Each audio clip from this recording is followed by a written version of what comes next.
Hello అండి, welcome back to నా కథల ప్రపంచం. మీకు కనుక నా స్టోరీస్ నచ్చినట్లయితే ప్లీజ్ లైక్ చేసి సబ్స్క్రైబ్ చేసుకోండి. ఇప్పుడు మనం చెప్పుకోబోతున్నాం ప్రేమారవిందం స్టోరీలోని ఎపిసోడ్ 17. ఇక స్టోరీలోకి వెళ్ళినట్లయితే, ఇంకొక విషయం, నా పెద్ద కొడుకు అయాన్కి 2 సంవత్సరాల క్రితమే పెళ్ళయింది. మరి పెళ్ళైన వాడితో మీ కూతురికి ఎంగేజ్మెంట్ జరిపిస్తారని ఎలా అనుకున్నారు వదినా అని దీర్ఘం తీస్తూ ఉషని అడుగుతుంది ప్రగతి. అయాన్కి పెళ్ళయిందా అని అంటూ షాక్తో నోరు తెరుచుకొని అంతలోనే తేరుకొని, నా కూతురుతో నీ కొడుకు ఎంగేజ్మెంట్ ఆపించడానికి ఈ తలక మాసిన వాడిని తీసుకొచ్చి ఎంగేజ్మెంట్ జరిపిస్తారా? తల్లి కొడుకులు ఇద్దరు బాగానే డ్రామా చేస్తున్నారు, కానీ నా దగ్గర మీ నాటకాలు సాగవు ప్రగతి అని మర్యాద మరిచి అంటుంది ఉష. క్షణం క్రితం వరకు వదినా అంటూ సాగదీసిన ఆవిడ అలా తన తల్లిని పేరు పెట్టి పిలవడం, తనవి నాటకాలు అనడం సహించలేని అయాన్ కోపంగా ముందుకు రాబోతుంటే కొడుకు చేతిని పట్టుకొని ఆవేశం వద్దు అన్నట్టు కళ్ళార్పి, నాటకాలు ఆడుతుంది నేను కాదు వదినా, నా కొడుకుకి పెళ్ళి అయిందని తెలిసి కూడా వాడి వెనకాలే పడుతూ నా ముందు ఏం తెలియని దానిలో ఉండే మీ అమ్మాయి సమీర, సారీ మీరు సారా అని ఏదో అంటారు కదా, తనకు అన్ని విషయాలు తెలుసు. కావాలంటే మీరే అడగండి తీరికగా ఇంటికి వెళ్ళాక. ఇప్పుడైతే ముహూర్తానికి టైం అవుతుంది, పీటల మీద కూర్చుండని ఉషకు గట్టిగా చెబుతుంది. ప్రగతి మాటలకు ఉష కూతురి వైపు చూడగా తప్పు చేసిన దానిలా తలదించుకొని నిలబడి ఉంటుంది సారా, ఇప్పుడు ఈ సిచ్యువేషన్ నుండి ఎలా బయటపడాలా అని ఆలోచిస్తూ. సరే, నీ కొడుక్కి పెళ్ళయింది కాబట్టి ఈ నిశ్చితార్థం క్యాన్సిల్ చేస్తాను, అంతేగాని వీడితో మాత్రం జరిపించడానికి నేను ఒప్పుకోను. ప్రత్యూష తమ్ముడుగానే వాడిని ఇంట్లోకి రానివ్వడానికి కూడా ఇష్టపడని నేను నా కూతురికి భర్తగా ఎలా అంగీకరిస్తాననుకున్నారు అని ఆవేశంగా అరుస్తుంది ఉష.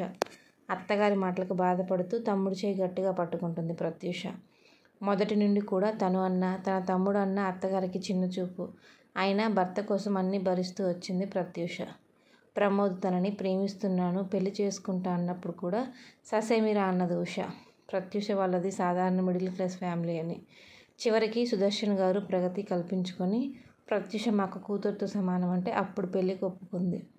పెళ్ళి అయ్యాక ప్రమోద్ తల్లి నోటు గురించి తెలిసి భార్యతో వేరు కాపురం పెడతాడు, ఆఫీస్ వెళ్ళడానికి లేట్ అవుతుంది ట్రాఫిక్లో అని చెప్పి. అలానే ప్రత్యూష బ్యూటీషియన్ కోర్స్ చేయడంతో ఇంటికి దగ్గరలో ఆమెకు ఒక పార్లర్ పెట్టించగా తన తెలివితో దాన్ని బ్రైడల్ స్టూడియోగా డెవలప్ చేసింది. తండ్రి తన చిన్నప్పుడే కాలం చేస్తే తల్లి సంవత్సరం క్రితం అనారోగ్య కారణంగా చనిపోతారు. ఇక ఆమె తమ్ముడు ఐటీ కంపెనీలో జాబ్ చేస్తూ తల్లి ఉన్నప్పుడే హైదరాబాద్లో 3 బెడ్రూమ్ ఫ్లాట్ కొనుక్కొని తన కాళ్ళ మీద తను నిలబడిన ఉష వాళ్ళని దగ్గరికి రానిచ్చేది కాదు. అరుణ్ ఏమి చెడ్డవాడు కాదు, కానీ డబ్బు లేదని నచ్చదు ఉషకి. ప్రస్తుతానికి ఇది అరుణ్ ప్రత్యూషల డీటెయిల్స్. ఇంకా డీప్గా స్టోరీ ముందుకు వెళ్ళే కొద్దీ మీకే తెలుస్తుంది. అరుణ్ చేయి పట్టుకొని లోపలే బాధపడుతున్న ప్రత్యూషని దగ్గరకు తీసుకుని ఓదార్చి, అంగీకరించక తప్పదు వదినా, ఎందుకంటే ఇప్పుడు అరుణ్ని నీ అల్లుడు చేసుకోక తప్పని పరిస్థితి నీ కూతురు తెచ్చింది అని సారా వైపు చూస్తూ చెప్పి కార్నర్ స్మైల్ చేస్తుంది ప్రగతి. ఆమె స్మైల్ తేడా కొడుతున్నా కూడా లేని ధైర్యం నటిస్తూ వచ్చిన బంధువుల వైపు ఒక లుక్ వేస్తుంది సారా. అందరూ కూడా ఏదో మూవీ షూటింగ్ చూసినంత ఇంట్రెస్ట్గా చూస్తుంటే అందరికీ పక్కన లైఫ్లో ఏం జరుగుతుందో తెలుసుకోవడంలో ఉన్న ఇంట్రెస్ట్ వాళ్ళ గురించి ఉండదు. అయినా ఇప్పుడు నాకు కావాల్సింది కూడా అదేలే అనుకుంటూ నిట్టూర్చి, మీ కొడుక్కి పెళ్ళైతే మీ కోడలు ఎక్కడా ఆంటీ, అసలు పెళ్ళి జరిగినట్లు ఆధారాలు ఎక్కడా? మా మమ్మీ అన్నట్లు నాకు అయాన్కి ఎంగేజ్మెంట్ క్యాన్సిల్ చేయించడానికి మీరు ఇదంతా చేస్తున్నట్లు అనిపిస్తుంది, మధ్యలోకి ఇతడిని తీసుకొని వచ్చి అని అరుణ్ని చూపిస్తూ అంటుంది సారా. ఏం చేసైనా సరే అయాన్ని తన వాడిని చేసుకోవాలని స్ట్రాంగ్గా డిసైడ్ అయ్యి. తన ఏంజల్ గురించి అడగగానే అప్పటి వరకు అక్కడ జరిగేదానికి తనకి సంబంధం లేదన్నట్లు నిలబడిన అయాన్ ముందుకు వస్తుంటే మళ్ళీ చేతిని పట్టుకుని ఆపేస్తారు ప్రగతి గారు. అబ్బా, ఆ సారా కొట్టును కొట్టడానికి కాదులేమా, నీ కోడల గురించి అడిగింది కదా, సమాధానం చెబుదామని వెళ్తున్నా అని అంటున్న అయాన్ వైపు ఆశ్చర్యంగా చూస్తారు ఆవిడ. తను ఎక్కడుందో తెలిసిందా అని.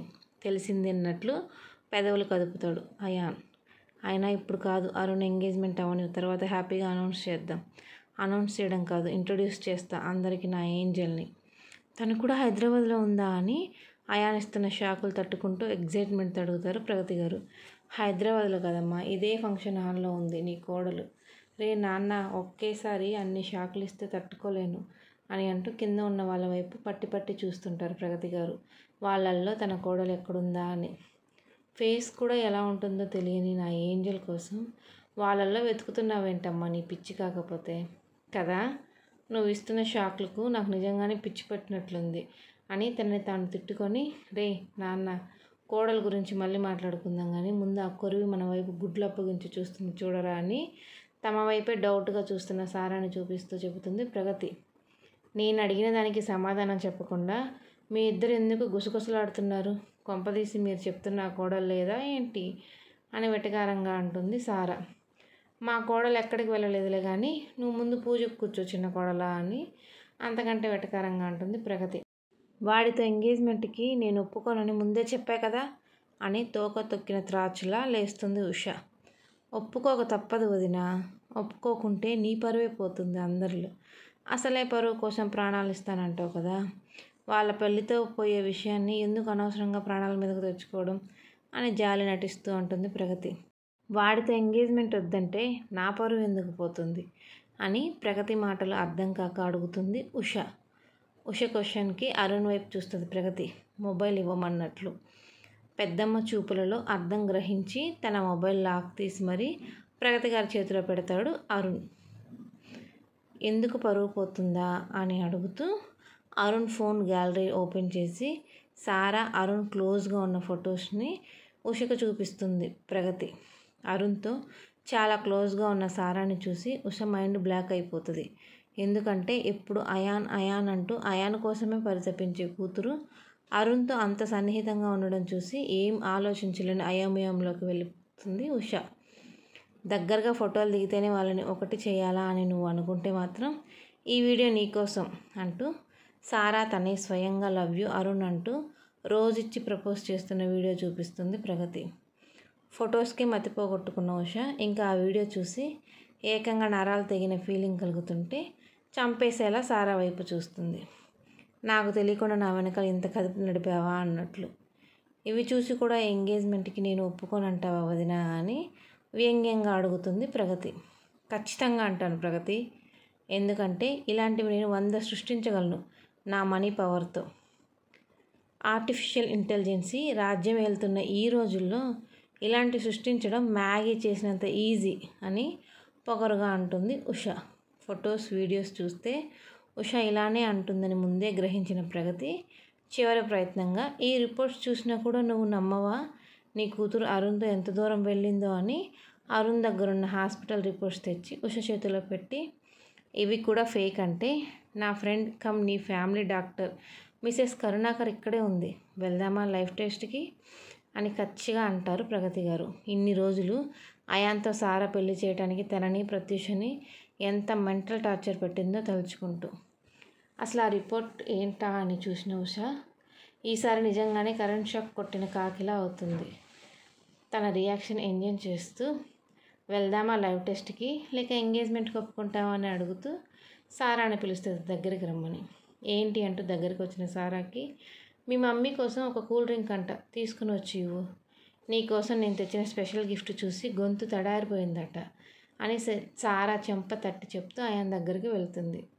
ఇంతకీ ఏంటా స్పెషల్ గిఫ్ట్ అనుకుంటూ తల్లి చేతిలోని పేపర్స్ తీసుకొని చూసిన సారా కూడా నిశ్చేష్టురాలు అవుతుంది. తాను 1 వీక్ బ్యాక్ బెంగళూరులో గైనకాలజిస్ట్ దగ్గర టెస్ట్ చేయించుకున్న ప్రెగ్నెన్సీ రిపోర్ట్స్ చూసి. ఇంకా ఉంది.